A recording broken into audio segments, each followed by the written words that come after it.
Racist woman throws dirt on Big Shaq's luxury car. What happens next is unbelievable. She stormed up, fistful of dirt, and smeared it across the hood of Big Shaq's luxury car like she was branding it, marking what she thought didn't belong. But she didn't realize, Big Shaq doesn't just drive through neighborhoods, he uncovers what they're hiding. He didn't shout, he didn't flinch. He opened his door, placed a single folder on the hood, right next to the dirt, and stepped back. Inside that folder, a deed, a name, and the story of a boy the town tried to erase. That car wasn't just polished steel, it was a mirror, and what it reflected back was a truth no one was ready to face. Before we deep dive into this interesting story, subscribe to our channel, and tell us where are you watching from. Share in the comments below. In the soft blaze of a California morning, sunlight spilled over the neatly cracked sidewalks of Oak Ridge Heights, a neighborhood where the past whispered through painted murals and rusted fences. The palm trees stood tall, like sentinels guarding stories that had long gone unheard. Amid the hum of everyday life, a vehicle rolled through the streets unlike any other. It wasn't just the custom-built luxury SUV that turned heads. It was who sat behind the wheel. Shaquille O'Neal, known to the world as Big Shaq, had long since traded arenas for activism, jerseys for quiet acts of kindness. The basketball titan, once feared for his thunderous dunks and unmatched dominance, now moved through life with the calm confidence of a man who had nothing left to prove. He wasn't just a celebrity here, he was a symbol, a living paradox, larger than life, yet grounded as earth. In Oak Ridge Heights, Big Shaq didn't arrive with a camera crew or entourage. He came alone. That day, like many others, he parked his electric SUV outside the youth center that bore no name, just a mural of clasped hands. Kids ran past him shouting, not in awe but with the comfortable joy reserved for someone who was part of the fabric of their lives. He greeted them with a familiar nod, a smile, a massive hand raised in silent acknowledgement. This wasn't charity work for Shaq. This was his mission. He didn't speak often about why he chose this neighborhood, why he funded the scholarship programs, the food drives, the basketball clinics, and the midnight mentorship walks. But those who paid attention knew Oak Ridge Heights was not far from where he'd spent his own formative years. The difference was, when he was growing up, no one came back for them. People had ideas about Big Shaq. They remembered the cameras, the rings, the endorsement deals. Some still saw him as a gentle giant with a goofy laugh. But beneath that public persona lived a man who carried emotional weight few could fathom. His mother Lucille had instilled in him not just discipline, but a deep well of empathy. She taught him that strength wasn't measured by domination, but by the ability to protect and to forgive. There were days when Shaq would sit silently on the youth center steps, watching the flow of life pass by. His presence was calming, but not all saw it that way. In the newer parts of town, where trendy cafes replaced corner stores and security cameras replaced community, not everyone welcomed him. Some whispered, wondering what a man like that was doing in their evolving neighborhood. Yet he never flinched. He knew the unspoken truth. No matter how much money he earned, no matter how many accolades he gathered, to some people, his skin would always speak louder than his name. And yet he returned, again and again, because his silence was more powerful than their suspicion. Across the street from the youth center sat an old house with tall hedges and a white porch. Its owner, Mrs. Loretta Whitmore, often watched Shaq from behind lace curtains. A woman of old money and older views, she had lived in Oak Ridge Heights long before its demographics changed. Once, it was a place of tennis clubs and garden parties. Now she saw graffiti, where she once saw murals, rap music where she once heard opera. In her eyes, Shaq wasn't a philanthropist. He was a reminder of everything she believed the world had lost. She didn't speak to him. She didn't need to. Her silence was colder than winter. Shaq knew of her. Of course. He knew that people like Loretta didn't just fade away. They festered. He didn't hate her. He didn't even resent her. He understood her. Hatred, he believed, was learned. But so was compassion. And if there was one thing he had learned in his years after the NBA, it was that change did not come through confrontation. It came through presence. The neighborhood was changing. High-rises were on the horizon. The local record shop had closed to make way for a boutique dog cafe. But there was still soul in the streets. The kids still played barefoot basketball on faded asphalt. Elderly men still played dominoes under stoops and argued about box scores from the 80s. And Shaq? He was there not to fix the past, but to shield the present. On that particular morning, the sun lit his frame as he walked down the sidewalk, holding a duffel bag filled with donated sneakers for a charity drive. A group of teens trailed behind him, asking questions, laughing, teasing each other. One asked why he didn't wear a suit like the other rich guys. He just chuckled and said, "I'm not here to impress. I'm here to serve." His words weren't often poetic, but they were always sincere. Yet for all his visibility, Shaq lived in quiet isolation. He didn't flaunt his wealth. He didn't show off his mansion just outside of town, or his business ventures. His joy came not from accumulation, but from connection. And yet even in his humility, suspicion followed him, as if success and sincerity couldn't exist in the same man, especially one who looked like him. There was an unease brewing, invisible but palpable. It hovered in how people stared too long, or didn't look at all. It simmered in whispers at the country market, where some refused to greet him. He knew the signs. Racism wasn't always loud. Sometimes it came wrapped in politeness, in subtle shifts of posture, in refusal to acknowledge presence. Still, he never missed a day. Shaq wasn't trying to change the world. He was trying to change the corner he stood on. And that, in its quiet persistence, was revolutionary. He often thought of his mother in these moments. Lucille, strong and unwavering, who used to scrub hotel floors and pray that her son would be more than a statistic. She didn't teach him to dream big. She taught him to dream real. And that's exactly what he did. But something was coming. A shift in energy, a convergence of past and present, of guilt and grace. The days felt heavier, like the quiet before a summer storm, and as Shaq looked toward that white porch across the street, where lace curtains quivered but never opened, he sensed that the story of Oak Ridge Heights was far from over. He had no idea how deeply he was about to become part of it. Oak Ridge Heights had become a mosaic of contrasts. On one side, sleek storefronts gleamed with polished glass beneath elevated walkways, and young professionals mingled over craft coffee and minimalist cafes.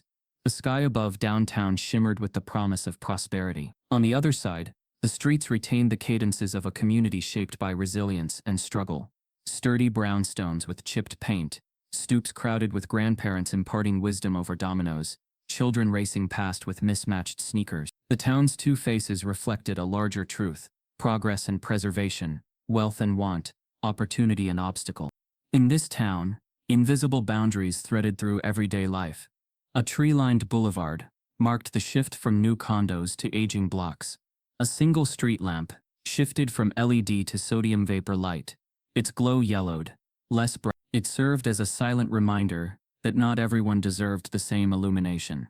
Differences manifested in cliques at school, waiting lines at grocery stores, and how quickly police cruisers appeared at scene reports. So quietly did these disparities nest that few noticed them, except those who lived them. Shaquille Big Shaq O'Neal walked these streets with the confidence of someone who belonged in both worlds, yet fully accepted by neither. He had witnessed the new buildings rising, corporate signage bleached over murals that once celebrated community heroes. He saw parents whisper apologies when their little daughters shyly asked why Shaq was in the neighborhood. He saw the gentrifiers smile at him politely, then gesture subtly to him to move along, unaware of how blatant their actions were to those paying attention. He saw the fence between both worlds, too thin to touch but thick enough to contain. Morale in the older part of town hung by threads, the neighborhood's beating heart.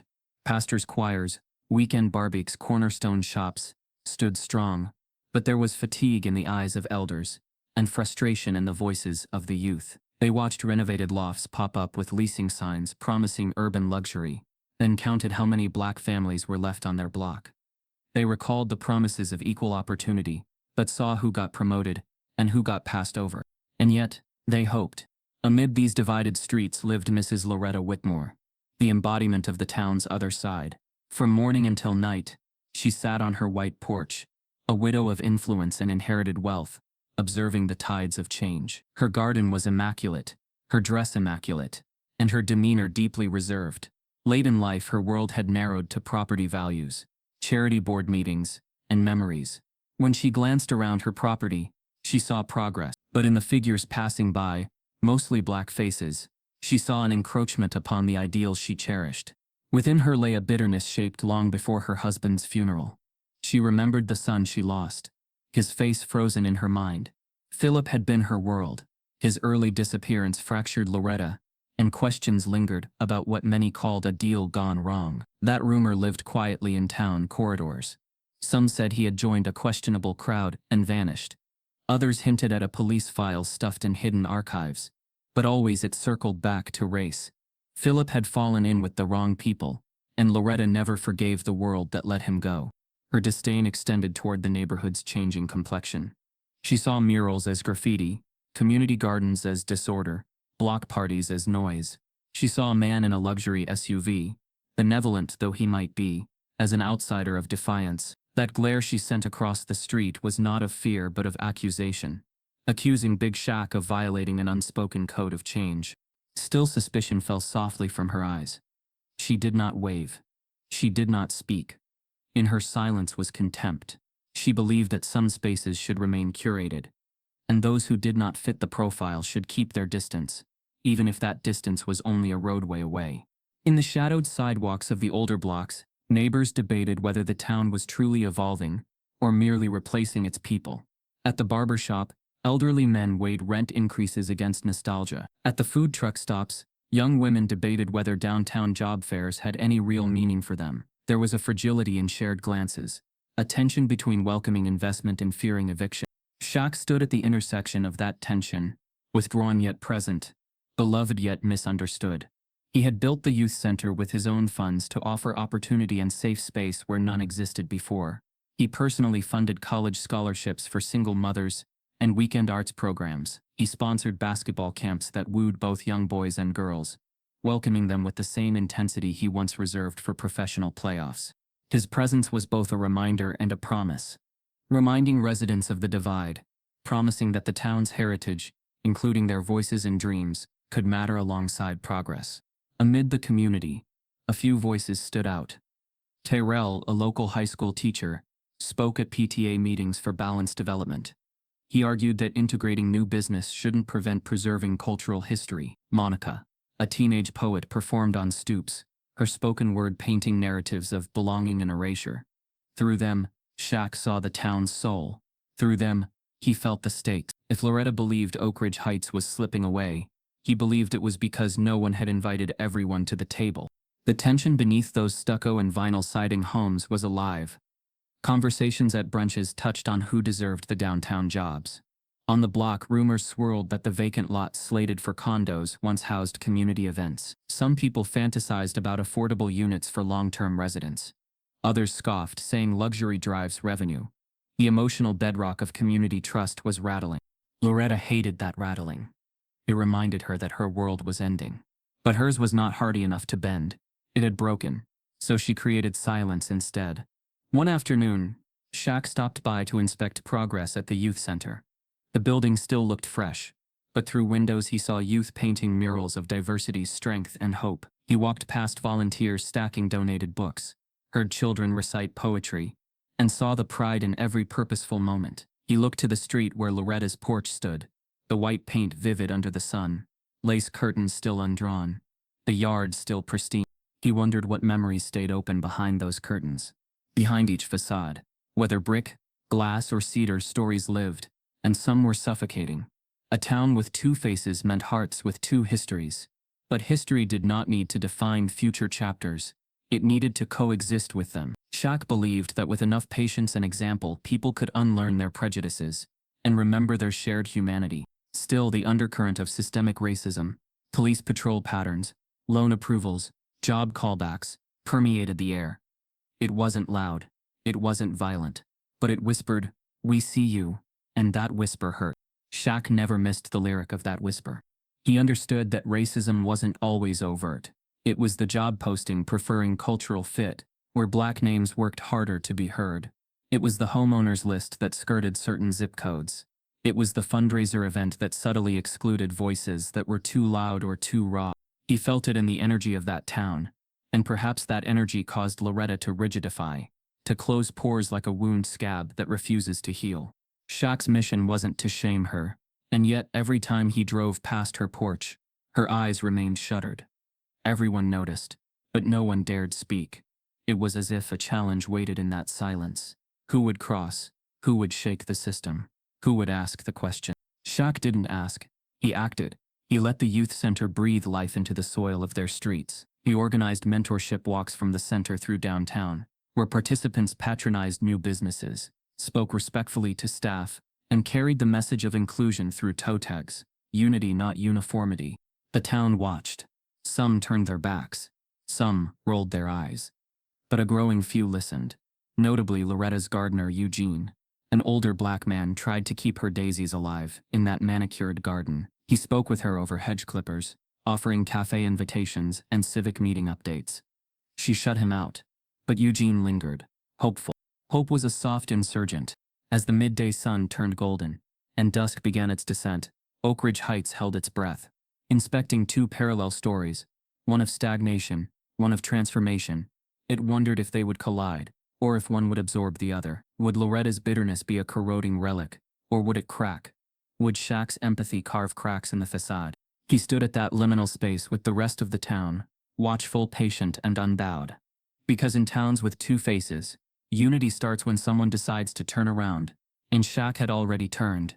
He walked back to the youth center, past mosaics and murals that depicted a future where every child's name mattered. He didn't glance back.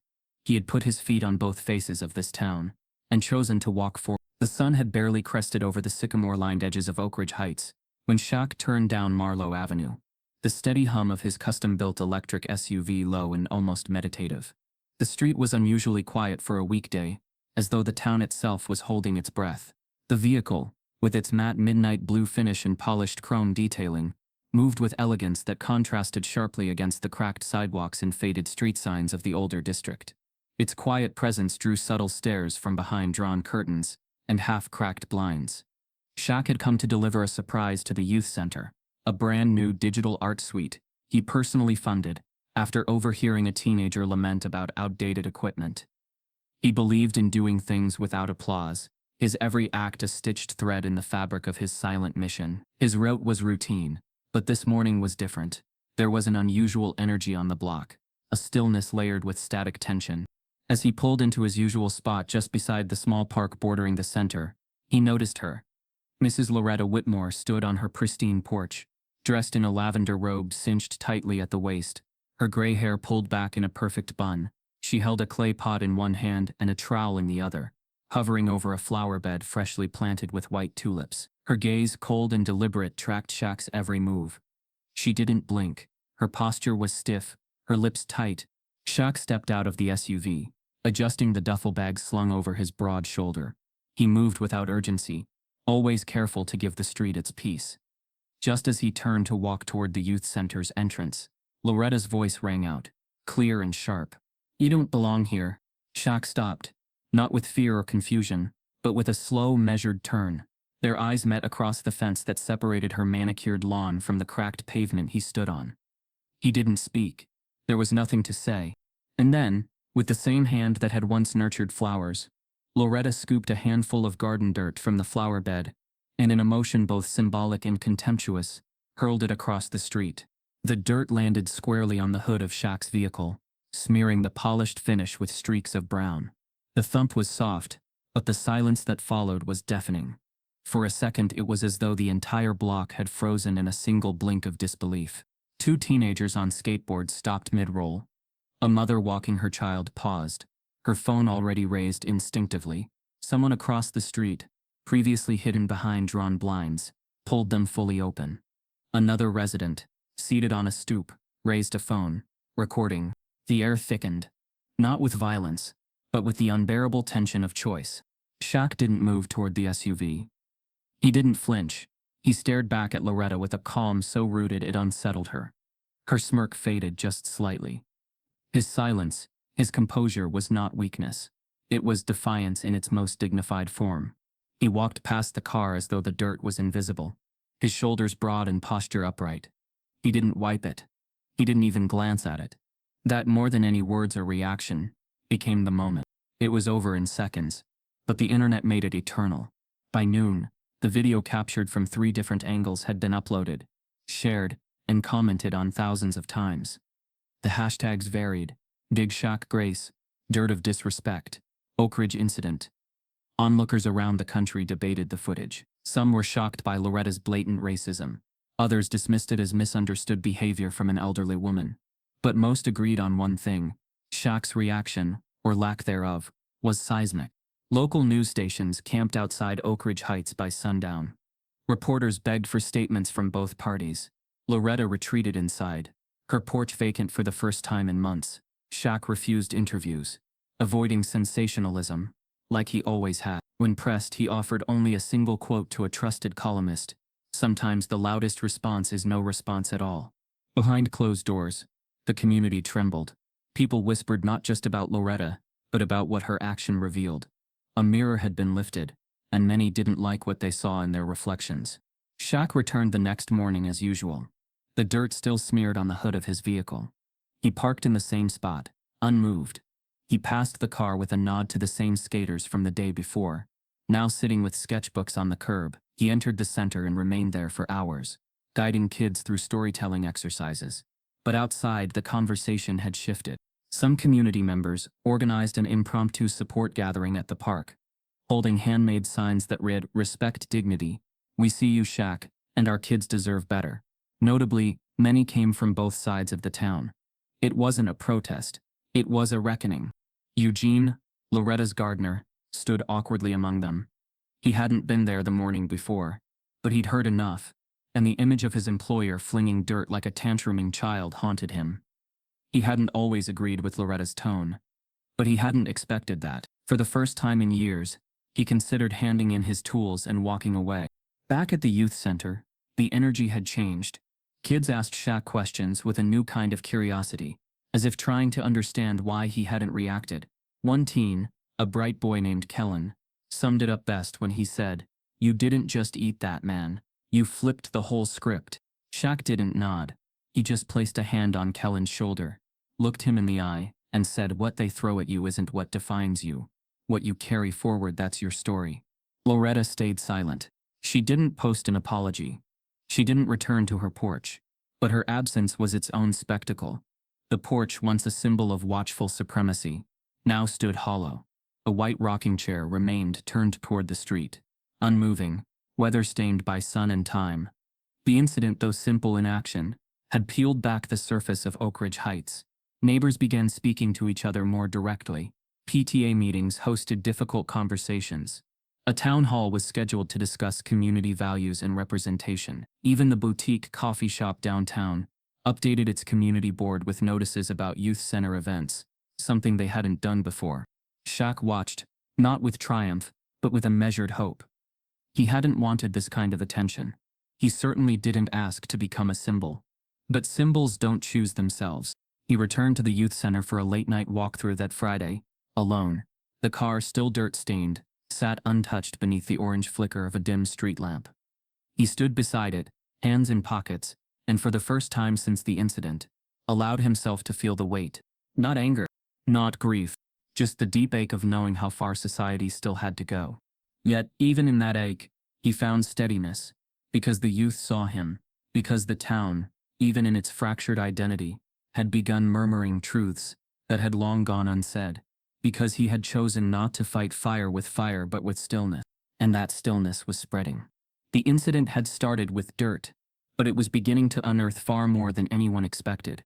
Long before the dirt was thrown, before the SUV parked outside her gate, and before the neighborhood changed its skin, Loretta Whitmore had been molded by shadows that stretched across generations. Her story didn't begin with malice. It began with inheritance, not the financial kind, though her father had left her acres of real estate and a portfolio robust enough to cushion 3 lifetimes. No, the inheritance that marked Loretta was subtler and more dangerous. The unspoken code of separation, fear disguised as tradition, and a belief passed down in delicate phrases around dinner tables, where no opposing voices were welcome. Her father, Sterling Whitmore, was a man of iron routines and whispered sermons. He believed the world had an order, one that placed people in boxes marked by lineage, color, and class. He wore his racism like a tailored suit, never flashy, always fitted, and stitched with generational precision. Loretta never heard him yell. He didn't need to. His judgments were quiet but absolute. His world divided into the deserving and the displaced. She loved him, not because of what he believed, but in spite of it. Or at least that's what she told herself. As a girl, she stood by his side as he donated checks at charity galas, while ensuring none of the help sat at the same tables. She was taught that respect was offered, not assumed, and that the right kind of people always knew their place. Over time, these beliefs hardened into truths within her. But what cracked the porcelain of her prim composure was the loss of her son, Philip. He was her joy, her heartbeat, a boy with restless hands and sharp curiosity, too alive for the world. Loretta tried to carve for him. She wanted him polished and precise, a reflection of the Whitmore name. But Philip had questions. He asked why their neighbors never looked like them. He questioned the absence of certain books in his school, wondered why some streets were spoken about in hushed tones. He drifted slowly at first, then with urgency toward people Loretta had warned him against. Kids from the other side of Oak Ridge. He said they laughed more freely, thought more creatively, dreamed without apology. He was drawn to a culture Loretta had spent her life keeping at bay. And then one day, he was gone. A phone call, a report, a witness who saw him last with a group of teens near the train tracks. Speculation ran wild. Drugs, gang activity, an accident, foul play. The case was never closed, but it was buried in bureaucracy. Loretta buried her heart alongside it. In the years that followed, she doubled down on her isolation. Her grief calcified into ideology. She blamed the influence, not the system.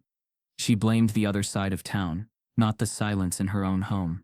Philip's face, once framed on the mantel, was tucked into a drawer. She replaced memory with myth. The myth of stolen purity, of intrusion, and that myth grew stronger with every laugh she heard from across the street. Every mural painted with fists raised in defiance. Every time Shaquille O'Neal's SUV glided past her window. The dirt in her hand that morning was more than soil. It was the weight of everything she had lost, twisted by bitterness she never dared name. She hadn't planned it. The act was instinctive, emotional, a flash of grief disguised as contempt. In her mind, Shaq wasn't just a man. He was a symbol of everything Philip had gravitated toward, of the world she had failed to keep at bay. But Loretta didn't know what the dirt would awaken. Across the street, in the quiet sanctum of the youth center office, Shaq sat alone, late that evening. The room was dim, the only light coming from a window where moonlight filtered through. The incident had left a trail of media buzz and community discourse. But for Shaq, it wasn't about the headlines. It was about the echo of other moments. Moments from his past where racism had not been caught on camera, where no phone had been raised, where the injustice had been whispered, coded, dismissed. He remembered being told in high school that he was surprisingly articulate, remembered walking into luxury stores and having employees follow his every move. He remembered being pulled over at 22 in a brand new sports car and asked if it was stolen. He had smiled through all of it, not because it didn't hurt, but because he had learned to carry the pain where others couldn't see it. But now it was visible, in smears of dirt on steel and silence that followed. He thought of his mother, Lucille, a woman forged from gospel hymns and graveyard shifts. She had taught him to love his roots, to walk with dignity even when the road was hostile. She taught him to see the pain behind people's hate, to recognize that not all monsters wore fangs, and not all prejudice was born from cruelty. Sometimes it came from sorrow, from fear, from ignorance wrapped in grief. Lucille used to say, "Baby, when someone throws you their pain, don't throw it back, plant it. Let it bloom into something they don't expect." Shaq wasn't sure if he believed in bloom anymore, but he knew he couldn't throw the pain back. He leaned forward, clasping his hands, his mind heavy with more than just the incident. The way Loretta had looked at him wasn't just disdain. There was something deeper, almost desperation. And that unsettled him more than rage ever could. He began to wonder, what story lives inside someone that makes them crumble in front of a mirror they can't escape? That question didn't have an answer yet, but it marked the beginning of something. Outside, the dirt still clung to his SUV's hood. He hadn't washed it. People had offered. He refused. It was not out of pride, but out of purpose. He wanted it to stay until he understood what it truly meant, not just to others but to himself. The weight of the moment wasn't in the act, but in the truth it revealed. Racism wasn't always about hatred. It was about fear, fear of loss, fear of change, fear of reflection. And in Loretta's eyes, he saw a storm of those fears, all colliding into one small, devastating gesture. But as the night deepened, Shaq didn't feel defeat. He felt resolve. Loretta had thrown dirt, yes. But what if that dirt wasn't a weapon? What if it was a seed? And what if, by refusing to react with fire, he had already begun the planting? He rose from the chair, walked to the window, and stared across the street. The white porch was empty, curtains drawn, porch light off. The rocking chair, once always in motion, stood still. Shaq didn't expect an apology. He didn't seek validation. He only hoped that somewhere, in the silence, a new kind of story was beginning to whisper. Because echoes don't only remind us of what was lost. They can also guide us toward what needs to be found. It started with a ping, then a buzz, then a tidal wave of reactions that turned a quiet neighborhood act into a national talking point. By the following morning, the video of Loretta Whitmore flinging garden dirt on Shaquille O'Neal's SUV had spread across platforms like wildfire on dry grass. 3 separate camera angles stitched together the perfect storm. An elderly white woman, a luxury vehicle, a beloved black icon, and a moment so visceral in its simplicity that it required no dialogue. It was visual protest, passive defiance, racial tension, and historical echo all captured in under 30 seconds. Within hours, headlines erupted. Big Shaq takes high road, after disrespectful encounter. Grace under fire. Shaq responds with silence. Outrage in Oak Ridge. Local tension reflects national divide. Each outlet took its own angle. Some praised Shaq's composure as heroic. Others dissected Loretta's actions with surgical commentary, either condemning her or rationalizing her behavior as a lapse in judgment by a grieving widow. Social media, however, had no filter. Opinions were unrelenting. Memes flooded timelines. Hashtags surged. Public figures weighed in, some offering support, others fanning flames of misunderstanding. But Shaq stayed silent. He refused all interview requests. No talk shows, no statements, no curated press releases. His silence baffled the media machine, agitated pundits, and elevated the mystery. In a world hungry for soundbites and spin, his refusal to play the game gave the moment more power than any spoken defense could offer. Instead of retreating, Shaq did something few expected. He showed up more. Every morning, like clockwork, he parked in the same spot outside the youth center. The dirt remained, a symbolic scar that grew more poignant with time. He greeted no one differently. He didn't flinch under the stares. He simply walked, nodded, smiled, and stared. The power of his presence, wrapped in silence, stirred something deeper than noise. People noticed. The skaters who once scattered when police cruisers passed now loitered near the youth center steps just to catch a glimpse of him. Local shop owners began offering discounts to any teen who could prove they'd spent time at the center. Community murals started to shift. One wall bore a fresh image. Shaq's SUV with a blooming flower sprouting from its hood where the dirt had landed. But just as quickly, the undercurrents darkened. Shaq's silence was interpreted in many ways. Some noble, some cynical. A well-known conservative commentator suggested his silence was a PR tactic. A popular podcast implied he was avoiding accountability for the neighborhood's escalating racial division. Conspiracy threads formed, painting him as a manipulator of public sympathy. Is Shaq weaponizing silence? One caption read beneath a thumbnail of his SUV. Then came the neighborhood whispers. At the boutique pet store near the corner, 2 customers murmured that the youth center was becoming a symbol of unrest. At a newly opened wine bar, someone commented how those people are trying to make a martyr out of a man just standing there. An HOA meeting turned tense when a resident suggested the center bring in neutrality advisors to cool down the media heat.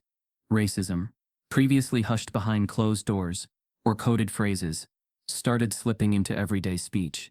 Some began to blame the kids for inviting trouble by associating too visibly with Shaq. Others speculated that Loretta's behavior was provoked, despite clear video evidence suggesting otherwise. And Loretta? She remained behind her curtains. Her house became a fortress of silence, guarded by security cameras and deliveries brought by drivers who dared not linger. Her friends, what few remained, stopped calling. But a small subset of voices rose online in her defense. A Facebook group emerged, titled Oak Ridge Heritage Matters, where members framed the incident as a misunderstood confrontation. The page subtly leaned into white victimhood, veiling their racism under concerns for neighborhood integrity and property value preservation. Within days, Oak Ridge Heights was no longer a neighborhood. It was a battlefield of symbols. One morning, a brick was found near the youth center's fence, not thrown, but placed neatly, with the words, Silence is a weapon too, etched in red paint. No cameras caught the moment. No suspects emerged. But the message was clear. Shaq's refusal to fight back had become a mirror to society's discomfort. His peace exposed the noise beneath the calm. Still, he said nothing. But he saw everything. At night, after the center emptied out, Shaq often stood alone inside, the hum of streetlights filtering through tinted windows. He would watch the reflections dance on the SUV's dusty hood, still streaked with that same dirt. His phone buzzed with messages from fellow athletes, friends, publicists, urging him to take control of the narrative. He never replied. He didn't need control. What he needed, what the world needed, was discomfort. Because for too long, racism had thrived in the comfort of denial. And now, here it was, exposed not by violence but by dirt, by silence, by presence. Children in the center began to ask deeper questions. Why would someone do that to you, Mr. Shaq? Why didn't you yell back? What if someone throws more than dirt next time? Shaq would kneel, eye level with their fears, and say, you don't fight every battle with noise. Some battles you win just by staying. Not all understood, but some did, and that was enough. Meanwhile, the media circus spun faster. A documentary crew arrived at Oak Ridge, pitching a limited series on modern racism in gentrified communities. Activists flocked to town for press events.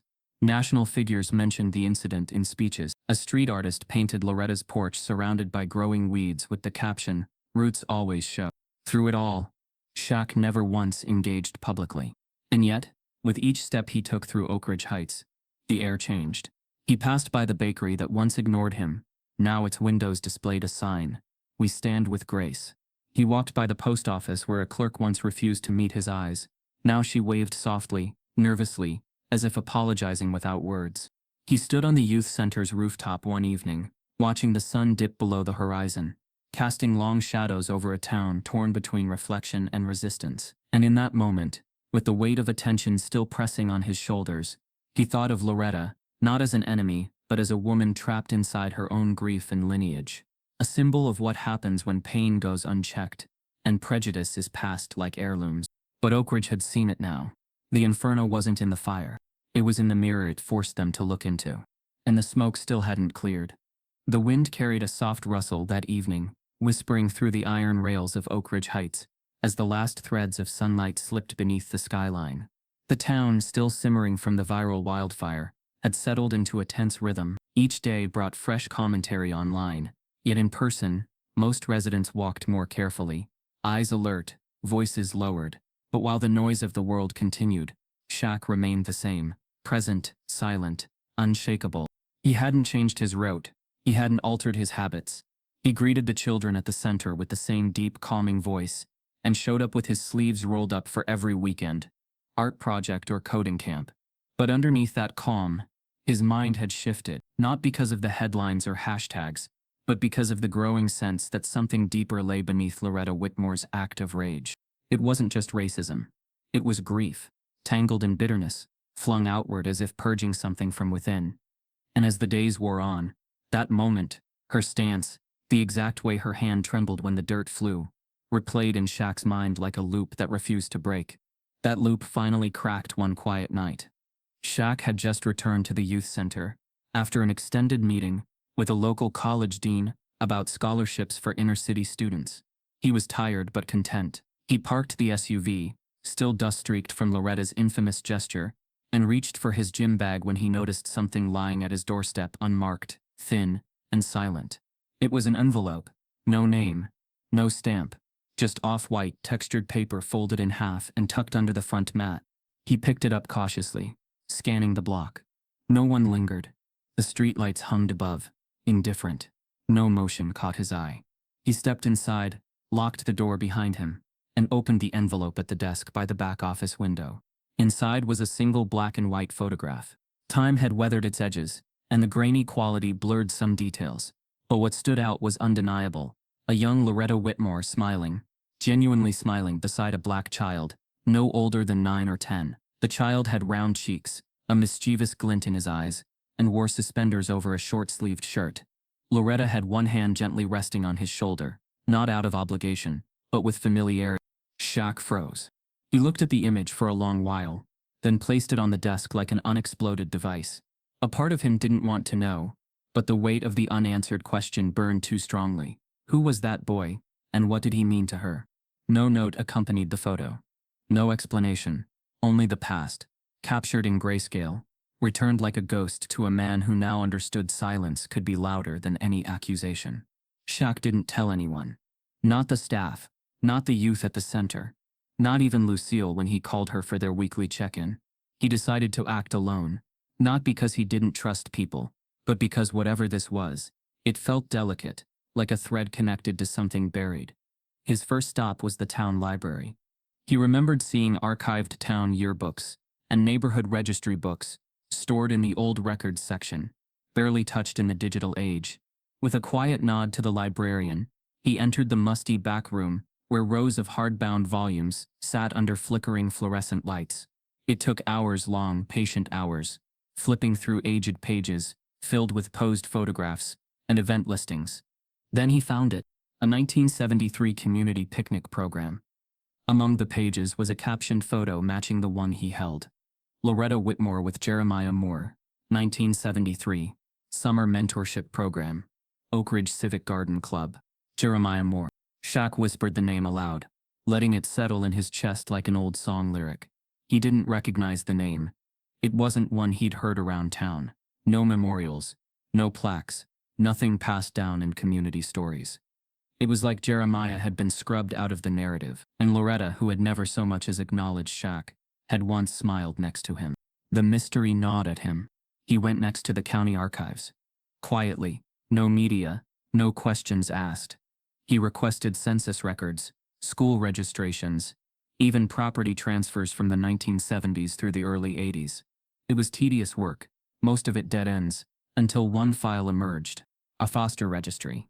Jeremiah Moore, born in 1964, entered the foster system at age 6, placed under temporary guardianship of one Loretta Whitmore in 1973. Status: foster relationship terminated. No additional data. Next listed location unavailable. The line chilled him. Unavailable. Not adopted. Not transferred. Not deceased. Just missing. Shaq leaned back in the creaky library chair and stared at the ceiling. This boy, this Jeremiah, had lived under Loretta's roof, stood beside her for a photo, and then disappeared from all records. No one had ever mentioned him, and Loretta, who now hurled dirt at black men in silence, had once raised a child who looked like the very kids she now dismissed. He left the library without speaking to anyone, clutching the copy of Jeremiah's file like it might vanish. That night, the youth center felt colder. Shaq sat in his office again, staring at the photo. The mystery wasn't just about Jeremiah. It was about Loretta. What happened between that photo and now? What turned that woman's gentle hand into a clenched fist? What memory had curdled so violently within her that she could no longer see the humanity she once nurtured? A suspicion crept in. What if Jeremiah's disappearance was never an accident? What if his erasure was chosen, buried beneath guilt and sealed behind decades of emotional walls? And what if that act of throwing dirt was not just about Shaq, but about a ghost Loretta had never laid to rest? He needed answers, but not through confrontation. He began asking subtle questions across town, to older residents, to retired social workers, to churchgoers who remembered the Civic Garden Club. Most said little, some shifted uncomfortably. A few shrugged and muttered things like, "A shame what happened to that boy," or "We were told not to get involved." Then one afternoon, Eugene, the gardener who still worked Loretta's hedges, stopped by the youth center's back entrance. He didn't speak right away, just placed his gloves on the bench and sat beside Shaq with a deep sigh. "I saw the photo," he said. Shaq didn't pretend to be surprised. "I was just a boy when he lived there," Eugene continued, voice low. "Used to walk by every day and see him out in the garden. Sweet kid, used to hum gospel songs when he watered the flowers. Then one day gone. Folks said he ran off. Others said he was sent back to the system. But I always felt something wasn't right." Shaq leaned in. "Did Loretta ever talk about him?" Eugene shook his head. "Never. Not once in 50 years. They sat in silence. But now it wasn't just silence. It was a secret starting to breathe. The air in Oak Ridge Heights had taken on a strange stillness by the end of the week, like the town itself was waiting for something to crack. Beneath its neat fences and painted porches, tension simmered quietly, heavy with unanswered questions And at the center of it, moving as steady and silent as ever, was Shaq, his shoulders burdened with more than history. Now he carried mystery, one photograph and one name at a time. Jeremiah Moore. Shaq could not let go of that name.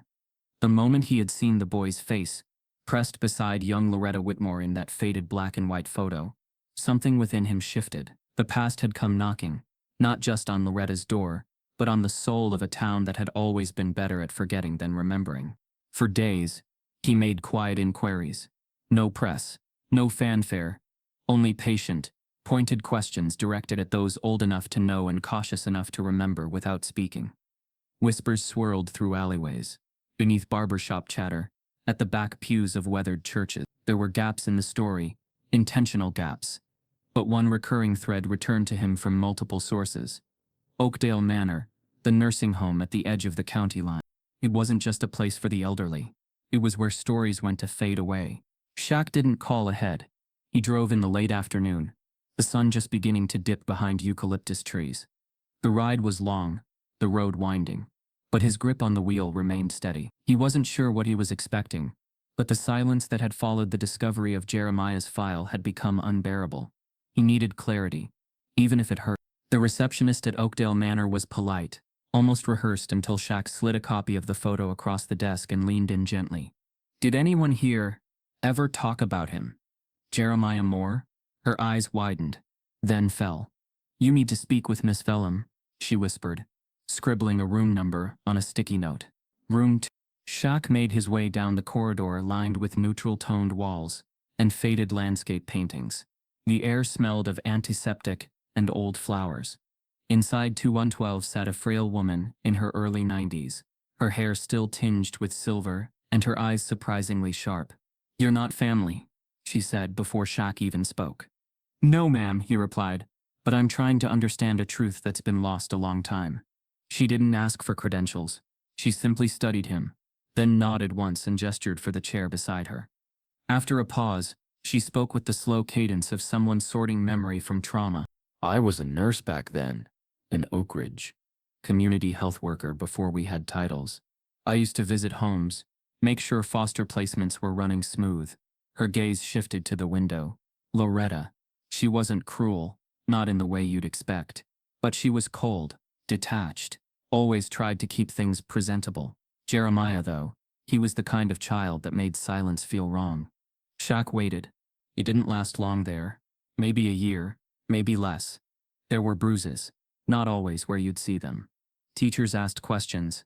I did too. And then one day, he was just gone. Transferred, they said. But when I followed the paperwork, it didn't lead anywhere. It was like he'd been erased. Shaq's stomach tightened. I filed a concern with child services. But back then, a black boy with no blood family, in the care of a respected white woman. She laughed hollow. The report was buried. They said I overstepped, that I read too much into things. Do you think she hurt him? Shaq asked, voice low. She hesitated, her fingers trembling slightly. I think something happened, something that scared her. Maybe it wasn't her hand. Maybe it was something she let happen, or refused to stop. Shaq absorbed the weight of it. The silence of a boy, the authority of a woman, whose reputation made her untouchable, the disappearance of truth beneath paperwork, church affiliations, and class privilege. What about Jeremiah? He asked. Was he ever found? She shook her head slowly. I don't think they looked. The words hit like bricks. Shaq thanked her, left the nursing home in silence, and drove back through the winding dusk. His hands gripped the steering wheel tighter than before, his knuckles pale against the fading light. His chest was heavy, not with anger but with sorrow. There were no answers that could make this right, only the realization that Loretta's gesture had not come from simple hate, but from years of repression, guilt, and fear. She had thrown dirt not just at him, but at the ghost of Jeremiah Moore. And now that ghost had been resurrected. Back in Oak Ridge Heights, the energy had started to shift again. Whispers spread, subtle but growing. Rumors of a lost child, a cover-up. Names from the past suddenly surfacing. Shaq never mentioned the photo, the foster file, or Ms. Vellum's story. But word, like water, found its own path. Even Eugene seemed more cautious as he trimmed Loretta's hedges. He had noticed the change in her. Since the incident, she had become quieter, less angry, but more unmoored. Her eyes didn't hold the same fire. Instead, they seemed to flicker with confusion, as if memory was beginning to surface despite her efforts to bury it. One evening, as the sun poured honey over the porch steps, she called out to him.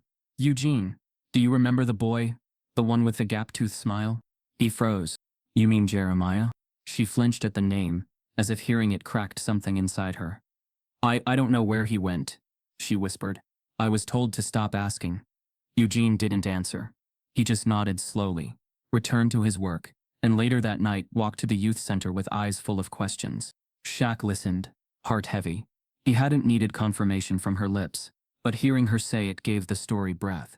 This wasn't just about racism anymore. This was about erasure, about a system that protected the powerful and failed the vulnerable. And now the town had begun to listen. Old files were requested. New questions were asked at community forums. A local historian reopened archives. A youth podcast ran a mini-series called The Disappearance of Jeremiah Moore. His name, once vanishing from records, now echoed through every block, drawing gasps from older generations who had chosen silence and curiosity from the younger ones, eager to rewrite the narrative. But with the truth came pressure. Some wanted Loretta arrested. Others argued she was too old, too confused. Still others claimed there was no proof, only rumor. The town was split, fractured between the need for justice and the fear of reopening wounds too deep to close again. Through it all, Shaq stayed centered. He didn't call for punishment. He called for truth. And more than that, he called for remembrance. He met with civic leaders, urged them to name a public mural after Jeremiah. He proposed a scholarship in the boy's name. He told the youth at the center that history only dies if you stop digging. And as for Loretta, she stayed indoors most days. But one morning a letter arrived at the youth center, unsigned, written in shaky cursive. "I buried a truth that should have never been mine to keep. I see him in your silence. I see what I erased. Forgiveness is too much to ask, but I needed someone to know he mattered. Thank you for not shouting. Thank you for listening." Shaq folded the letter and placed it in the file with the photo.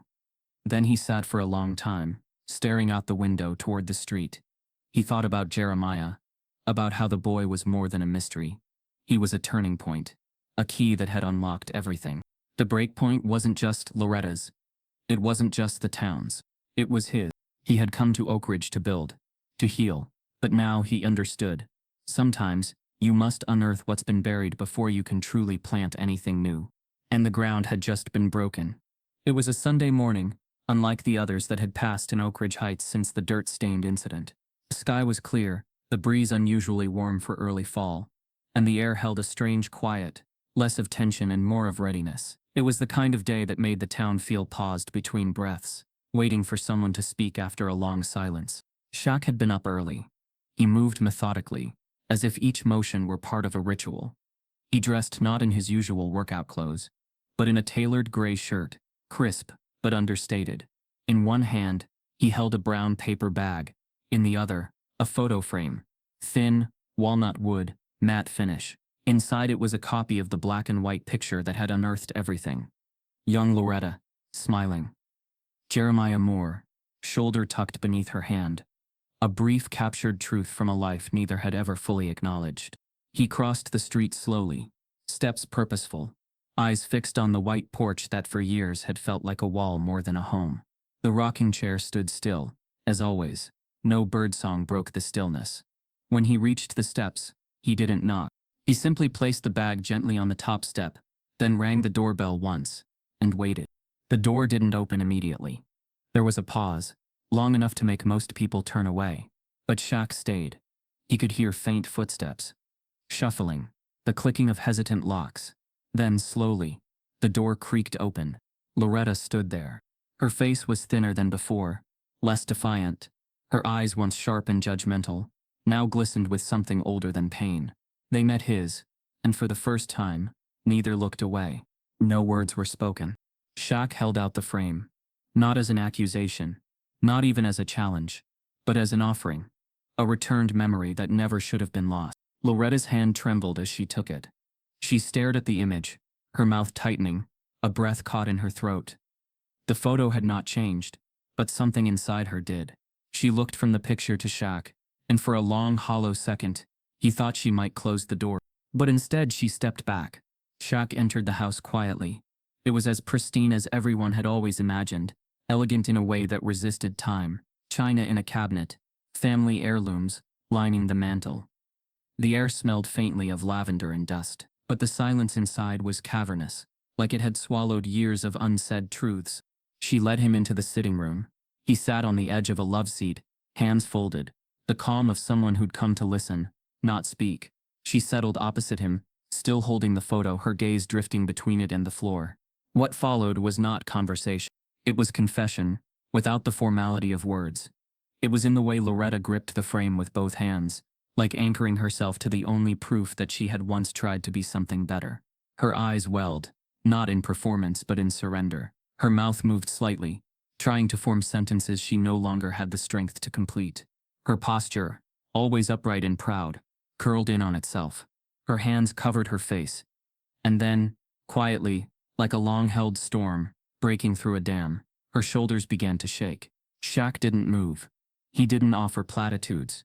He didn't reach out. Because this wasn't about comfort. It was about truth finally being allowed to breathe. Loretta wept, not the kind of cry born from fear or shame, but the kind reserved for those who have locked away pain so deeply that they've forgotten it had roots. The kind that comes from decades of guilt, pressed down under layers of appearances, tradition, silence, and in her tears, he saw it all. The fear that someone would find out. The guilt of not protecting Jeremiah. The shame of watching a young boy slip through her fingers while doing nothing to stop it. The terror that, even now, the town would learn she had failed a child in a way no apology could undo. She rocked forward slightly, frame still pressed to her chest like a shield and confession in one. She didn't speak, but her body told the story. She had buried the boy. Not with shovels, but with silence. Not with malice, but with fear. Shaq remained still. Steady. Not indifferent, but understanding. He didn't need to hear the specifics. The truth was not in facts but in this moment, in her breaking down within the home she had once built to keep the world out. Finally, her breathing slowed. The sobs eased into silence. She looked at him, and for a moment her face was unguarded. There was no anger, no bitterness, only an old woman sitting before a man she had once tried to erase, now fully visible. He stood, and just as quietly as he had arrived, he walked to the door. But before leaving, he paused, turned slightly, and placed something beside the photo on the mantel. A small card, no bigger than a playing card. It read, "His name was never meant to be forgotten." Then he stepped out into the sunlight. The street was still empty. But something had changed. Shaq walked back across to the youth center, as though the air had lightened, like some unspoken storm had passed, not fully cleared, but calmed. Inside the house, Loretta didn't move from her chair. She stared at the picture for a long time, the frame now upright beside the card on the mantel.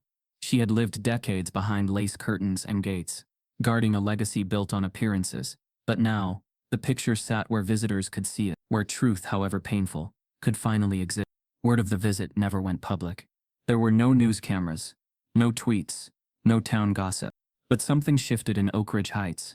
Loretta was seen sitting outside weeks later, not with judgment in her eyes, but with distance, as if finally facing the cost of a life lived in control and denial. She didn't speak much, but when Eugene returned to her garden, he found her humming softly, an old hymn she hadn't sung in years. And at the youth center, Shaq never spoke of the visit. He never shared what was said or what wasn't. But in the weeks that followed, he noticed changes that didn't need explanation. More people donated. More asked about Jeremiah. One child left a drawing taped to the center wall. Two people, one tall and dark-skinned, the other small and smiling, beneath a tree with the words, "Gone isn't the same as forgotten." Shaq stood before it one evening, hands in his pockets, and let the silence speak once again. Because sometimes the loudest confrontation is the one with no raised voices. Just a photo, a memory, and the courage to let it live. The truth had not been spoken aloud, but it had been set free, and like a drop in still water, it sent ripples through Oak Ridge Heights that no one could contain. A week after Shaq's silent visit to Loretta's house, the photograph appeared online, not on a major media outlet, not in the local paper, but through an anonymous blog titled Oak Ridge Uncovered. The site, until then obscure, quietly hosted by a group of young activists and researchers from the town's community college, had only a modest readership. But this photo was different. The image was unmistakable. A young Loretta Whitmore, serene and smiling, standing next to Jeremiah Moore, the missing boy whose name had been erased from official records for decades. The headline read, "What the Porches Don't Show, A Buried History of Oak Ridge Heights." The blog detailed a timeline, stitched together from census files, archived civic club listings, and whispers gathered over months. It recounted the foster placement, the boy's disappearance, the vanishing paper trail, and the silent return to suburban normalcy. It didn't accuse, but it asked, where did he go? Why did no one follow? Who allowed the silence? And then it posed a final chilling question. What do we choose to forget, when forgetting is easier than truth? The effect was immediate. Oak Ridge Heights, still reeling from the viral footage of Loretta's outburst, now found itself looking into a mirror that couldn't be turned away. The picture hit harder than the dirt ever could. It exposed not just a moment, but a pattern, a culture of quiet compliance that had governed the town for generations. Within 24 hours, the blog post was shared over 20,000 times. Regional news outlets picked it up. Hashtags merged. And remember Jeremiah, Oak Ridge Truth, and the most striking one, dirt and glass. It began as a metaphor in the blog's final paragraph. When a woman threw dirt on a man's car, she didn't stain metal. She smeared a mirror. And in that reflection, we saw not just her but us. And so the symbol spread.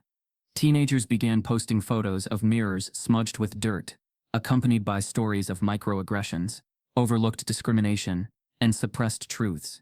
Teachers hosted class discussions on the image, dissecting its historical and moral weight. Local artists repainted old murals, this time incorporating Jeremiah's face, Shaq's SUV, and a cracked mirror behind them.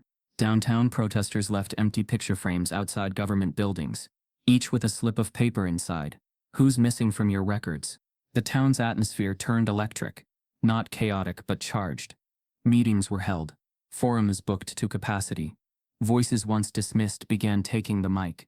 At City Hall, young residents confronted the zoning board about disparities in how resources were allocated to the west and east sides of Oak Ridge.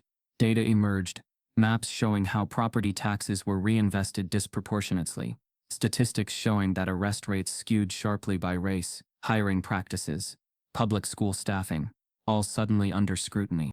The town's long-maintained facade had cracked, but not everyone welcomed the change. Some residents clung to denial, calling the blog irresponsible and emotionally manipulative. Others argued that dredging up old pain only created division. A neighborhood councilman proposed censoring local school discussions until the full facts were clear. His proposal was met with immediate backlash. In response, youth leaders organized a silent march. They wore gray and white. Each carried a small hand mirror, smudged faintly with garden soil. They didn't chant. They didn't hold signs. They simply walked past coffee shops, past real estate offices, past the white porch that remained eerily quiet. Loretta did not appear. Behind her curtains, she watched from the shadows, her frame clutched on the mantel beside the card Shaq had left. She didn't move. She didn't speak. But the reflection in the mirror, that boy's face beside her own, stared back every time she passed. It wasn't public shame that kept her indoors. It was private reckoning. And Shaq? He stayed exactly where he had always been. Present. He walked with the kids to school, showed up at the center, helped paint the mural wall with a new tribute space beneath Jeremiah's name. He didn't speak publicly about the blog, the photo, or Loretta. He didn't need to. His quiet presence, unchanged, unshaken, was the clearest message of all. For many in Oak Ridge, that consistency became a lifeline. The center was flooded with volunteers. Mentors signed up. Donations spiked. Local businesses began sponsoring weekly workshops. One downtown cafe, once cold to the center's kids, named a latte after Jeremiah, with part of the proceeds funding scholarships. The ripple had reached every corner. Yet amid the change, a weight remained. One afternoon, Shaq returned to the center to find a small crowd gathered near the gate. At first, he thought it was another press crew, but the atmosphere was different, quieter. When he reached the front, he saw a young girl, maybe 8, kneeling beside the brick fence, her hands covered in dirt. She was pressing her palms into the glass of an old picture frame, leaving smudges over a drawing of Jeremiah's face. Shaq knelt beside her. She looked up, serious-eyed. "I don't know what happened to him," she said softly. "But I wanted to show that I remember." Shaq didn't respond. He didn't have to. He simply helped her hang the frame on the gate. And as they stood back, more kids began placing dirt-covered handprints beside hers, not out of rebellion, but out of reverence. What started with a smudge had become a movement. But movements bring friction. A few weeks after the blog post, anonymous letters were mailed to the youth center, warning them to stop stirring unrest. Spray-painted slurs appeared briefly on alley walls before volunteers quickly removed them. A business owner was overheard calling the mural propaganda. Tension threatened to resurface, but it never boiled over. Because by now, Oak Ridge had changed. It had seen itself. And once seen, a mirror doesn't unreflect. Loretta's name was never publicly connected to the boy. No legal proceedings followed. There was no formal apology, no grand public redemption arc. But her absence became part of the story. Her silence was now one piece of a larger truth Oak Ridge had to carry. And so it did. The blog continued to grow. Youth groups spread its model to other towns. Dirt on Glass became a shorthand for calling out institutional silence. One high school debate team used it as the title for their national championship presentation on systemic bias. A spoken word artist performed a piece titled Smudge, ending with the line, "Some things are too heavy to wash off. Some truths are meant to stain." Back at the center, Shaq added one final piece to the mural wall. A plaque simple in form but heavy in meaning. "For Jeremiah Moore, you were seen, you are remembered, you matter." He didn't make a speech. He just stepped back, surrounded by kids, staff and neighbors, some old, some new, all transformed by a story that began with a handful of dirt and a man who chose not to speak, but to stay. Because staying was louder than shouting, and the ripples still hadn't stopped.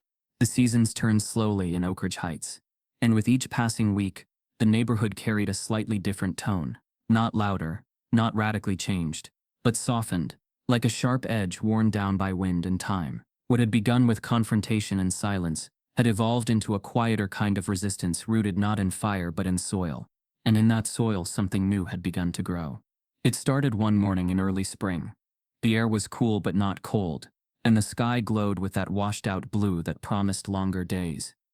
Residents went about their routines, some still unsure how to greet each other after all that had been unearthed, some walking lighter, more open-eyed, but all of them noticed her. Loretta Whitmore, once the recluse of Oak Ridge, once the symbol of withered tradition and hushed prejudice, was seen kneeling quietly by the wrought iron fence outside the youth center. She wore a simple beige sweater, her hair pulled back in a loose bun, and in her hands were garden gloves, slightly frayed at the cuffs. Beside her, a small flat of tulip bulbs and soil. No grand gestures, no announcement. She simply began to dig. Slowly, carefully, as if the earth itself were something sacred. Loretta planted flowers just a few feet from the gate where the mural of Jeremiah Moore now bloomed alongside the community's hopes. It was the same spot where the smudged mirror with the child's handprint still hung, faded but intact. She did not look at the mural directly, but her proximity to it was message enough. Passers-by slowed. Some watched silently. Others exchanged knowing glances. No one interrupted. There was nothing to say. She wasn't seeking forgiveness, only responsibility. The same hands that had once thrown dirt and hate now returned it with intention. The soil she handled was dark, rich, and freshly turned by her own labor. When she poured water from a tin can over the final patch, she paused, not to pray, not to pose, but to sit back on her heels and look. Really look. And then, she simply stood, wiped her gloves on her apron, and walked away without speaking. Shaq saw her from the center's second-floor window. He didn't smile. He didn't frown. He simply watched. Over the past months, he had become more than a presence. He had become a constant. He never missed a Saturday workshop, a Monday mentorship, or a Friday cleanup. He didn't hold press conferences or rallies. He didn't lecture. He just was a pillar of calm in a place that had shaken, steadied, and then begun to breathe again. The SUV, still driven by Shaq himself, had long since been cleaned, but the memory of the dirt was etched in every curve of its hood. The center's kids still talked about it like a myth. Remember when Ms. Loretta threw the dirt? But the story was no longer one of outrage. It had evolved into a story about transformation, about what follows when people choose not to retaliate, but to hold up a mirror. One afternoon, Months after the tulips first sprouted, Shaq arrived early.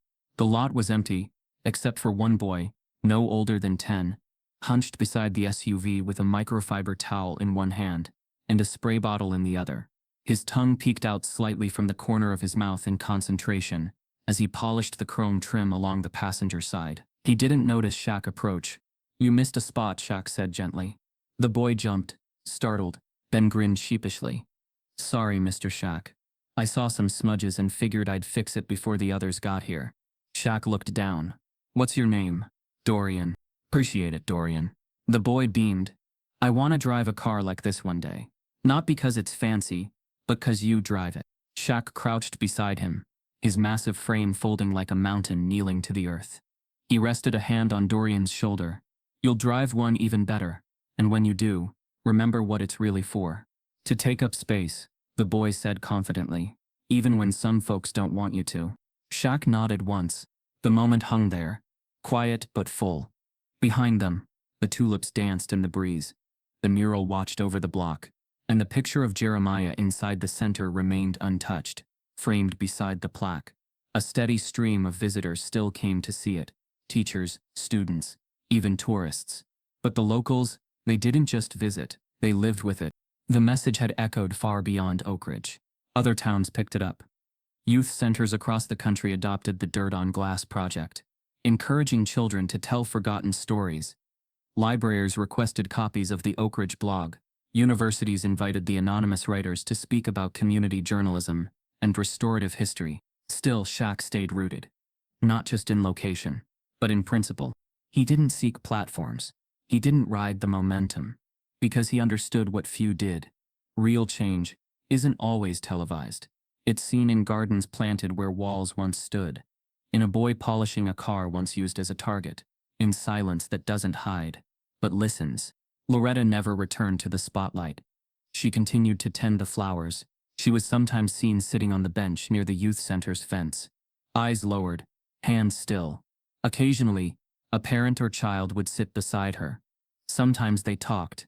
Sometimes they didn't. But they sat. And that was enough. One summer evening, as the sun dipped low and painted everything gold, Shaq stood outside the center watching the block. The sky was layered with streaks of crimson and peach. Children played near the mural. Parents laughed softly nearby. Loretta walked past, a basket of garden tools in one hand, and nodded once in his direction.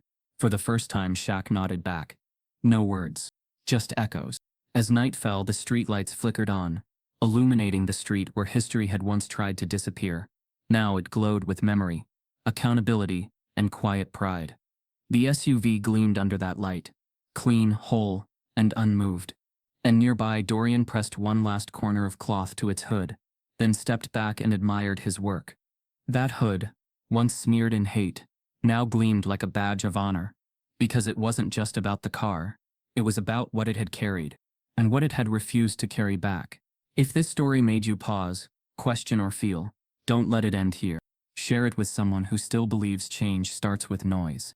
Let's talk about what we've buried, and who we've forgotten. Because sometimes, the quietest moments leave the loudest echoes.